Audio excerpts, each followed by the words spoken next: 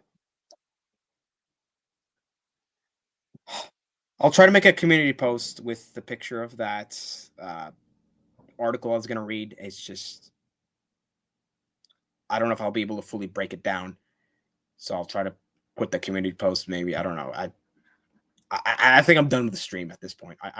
This is my crash out. Like that last comment. Like next time I do this, can I please understand what someone is trying to communicate? Like let's do that. The only person I understood was someone just saying something was really underwhelming. Like, can we do that?